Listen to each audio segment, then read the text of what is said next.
딱 와 이랬을 때 나도 모르게 움찔하면서 그 사건을 버텨나가게 되는 거거든요. 이게 반응 방지야. 결국 어떤 불안 감소 반응 없이 이게 어떤 불안한 상황을 딱 줘. 그럼 이 사람이 그러면서 이렇게 이렇게 약간 움츠리잖아요. 그랬을 때 딱 제거를 해. 그리고 이 사람이 괜찮구나. 그래서 또 갈라할 때 또 불안한 걸 주는 거야. 결국 어떤 이완요법 없이 계속 불안만 주는 거죠. 이 사람이 참을 수 있을 때까지 참을 수 있을 만큼 불안을 계속해서 주는 거예요. 이거 우리 반응 방지라고 보시면 될 것 같고, 이런 것들은 모두 불안 완화 기법이에요.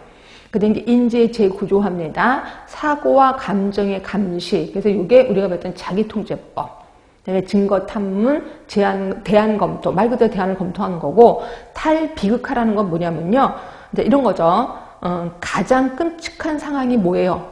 본인이 가장 두려워하는 사건이 뭔가요? 라고 얘기를 해요. 그러면 이제 예를 들어서 고소공포증 있는 사람은 높은 데 올라가는 걸 되게 무서워요. 저 높은 데 올라가는 거 진짜 싫어요. 이렇게 얘기를 하면, 그 높은 데 올라가면 본인이 어떤 상황이 벌어질 것 같은데요? 라고 하면 기절할 것 같아요. 죽을 것 같아요. 이렇게 얘기를 하면, 죽으면 어떤데요? 죽는 게 끔찍한 건가요? 라고 물어보는 거죠. 그렇게 해서 그렇게 비극은 아니다 라는 걸 알려주는 거예요. 이게 비극화라고 하는 거고, 정말 그 일이 일어나면 그렇게 해서 만약에 본인이 죽는다면 진짜 그렇게 끔찍한 건가요? 다시 한번 물어봐요. 그러면 이 사람이 진짜 다르게 생각할 수도 있죠. 죽는 게 그렇게 끔찍한 건가? 라고 생각할 수도 있다는 거죠. 말이 되나? 하여튼 그렇게 예를 들어서 그렇게 들었습니다. 이건 탈비극화. 그러면서 이제 마지막에는 뭐라고 하냐면, 다른 사람들은 어떻게 할 것 같습니까? 라는 걸 꼭 물어봐요. 그렇죠? 그래서 다른 사람들은 다른 사람들은 높이 올라가도 괜찮더라고요. 그럼 그것도 본인만 그렇게 생각하는 겁니다. 라고 얘기해 주기도 합니다.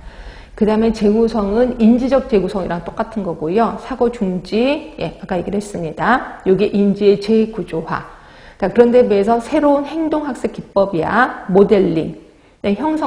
형성법이 아까 말한 심상 만들기랑 똑같아요. 똑같은 말이고, 토큰 경제, 역할극. 역할극도 여기에 속하는구나. 사회기술훈련, 혐오요법, 행동계약, 행동형성. 똑같은 그런 거죠. 이런 건 모두 새로운 행동학습 기법이라고 하는 거고, 요거를 이해를 하셔야 돼. 그러니까 이거를 완벽하게 외우면 참 좋아. 근데 완벽하게 외우기 힘들면 구분이라도 해야 돼. 이게 불안 완화구나. 이거는 인지 재구조구나. 이거는 행동 학습 요법이구나. 이렇게 해서 이걸 좀 구분을 좀 하시면 좋을 것 같아요. 이건 기출문제 풀면서 다시 한번 얘기하겠습니다. 자, 다시 오세요. 자, 63쪽에 오시면 이제 요새는 잘 사용하지도 않는 정기 경련요법. 잘 사용하지 않는다고는 하지만 이게 예전에 제가 학생 때요. 정기 경련요법을 되게 많이 봤어요. 근데 이걸 희한하게 환자가 해달라고 그래요. 저 이거 해주세요. 이렇게 해줘요. 그래서 이제 그거 다 사인 받고 이걸 하는데, 이걸 하잖아요. 정기 경련요법을 딱 하잖아요. 그러면 되게 우울증이 심한 환자한테 딱 좋은데, 이걸 하면 순간적으로 기절을 하잖아요. 기절하고 나서 깨나면 푹 자고 일어난 느낌. 아주 개운하대요. 근데 그것 때문에 우울증이 좀 사라진다라 해서 이걸 원하는 환자들이 굉장히 많았던 걸로 기억이 납니다. 일단 보겠습니다.